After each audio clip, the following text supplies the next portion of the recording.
Jeff Bezos gets involved in lighting. And he says, I can do an Amazon for lighting. Put in the dimensions of your space. Tell me what you're doing in the space, and tell me about the age of the people doing it.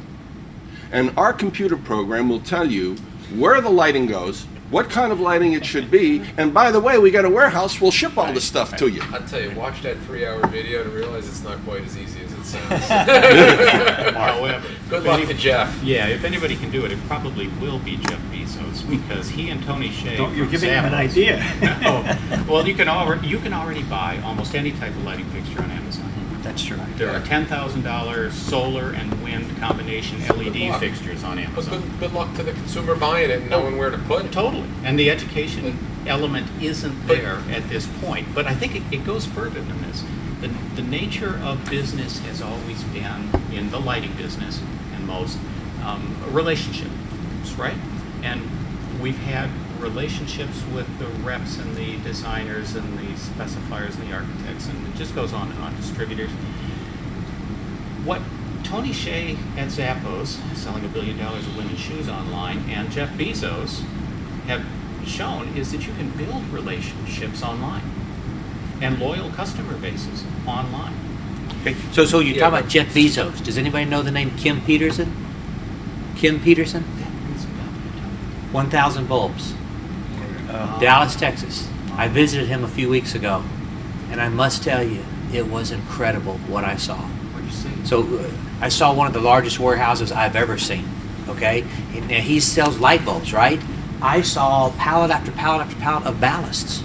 Okay, because people are buying ballasts. I saw grow fixtures for the home grow, the hydroponic, and I don't think I'm saying anything out of turn. I was amazed. I mean, it was a full-service lighting distributor online.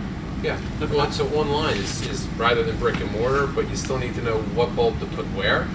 But I think we're kind of confusing the scope and scale of projects. If I'm building a $500,000 or $1 million or $2 million house, I want a lighting designer. I want someone who can really bring the architecture to life and really make a difference. If I'm I need a new light bulb for my downlight. I mean, I think that's where online help, looking at good creative packaging, point of sale displays, those all can help people make some decent decisions. I think there's some scale. Yeah, exactly. Well, Mary Beth, I totally agree.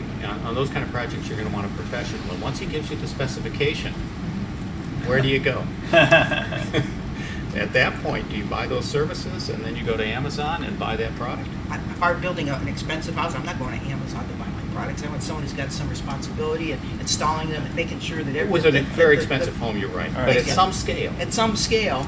And then you hire a contractor who then value engineers it, and you may not end up with exactly what you want. Charlie? That's true. I think the key element of it, it's your house.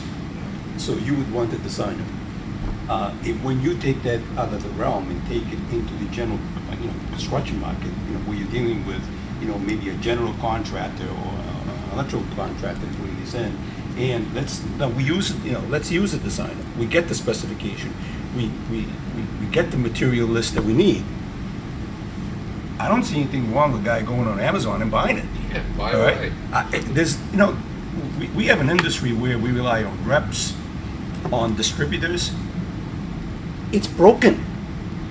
It doesn't work. Why? Why do you say that? Because if I need a fixture, okay, that where the chain of distribution is manufacturer, agent, rep, and distributor, I have to call the distributor to get a price, which has to call the manufacturer to get the rep to get a price, which has to call the manufacturer to get a price. 2 weeks later, I get my price. There are companies out there that go direct. I have a price book. I go there, here it is, I place the order. Within an hour, I can place the order. Why should I wait 2 weeks? Well, wouldn't a good distributor have the ability to quote you a price? They don't have, on a large project, they're going to have to get it bid, but they know what those products have sold for in previous jobs, so they certainly could put you in that ballpark, right? There are maybe ones or twos, but if I need 15 or 25, you're going to have to. And I got a problem. You're going to have a quote. Okay, so there's value to these people, but there's a lot of value. But it's not in getting prices on the 1s, 2s, 5s. By the way, that agent, believe me, the agent picked the phone up and actually got you that price and gave it back to the distributor. That agent lost money on that order. So the agent's value Yeah. is certainly so see, not. so that's it. He lost money, so he didn't even want to do it. He didn't even want to Last fool thing in with the it. world, an agent would be thrilled to let you get your price on the internet for 5 or 10 fixtures. But try lighting a building that has 20 different types of lighting on it, and really the expertise, I mean, is in the agent. So I get it. But in that- but you got two different levels. You got lots of different segments. It's right, exactly. and in that order, the agent, believe me, not only doesn't that agent provide value, that agent doesn't even want to get involved in that. But the danger with this is, as I mentioned to you earlier, once we get that material list and you're able to shop it, then you get a price level which the agent and the distributor markup system may not allow that to happen. So, it's pretty murky.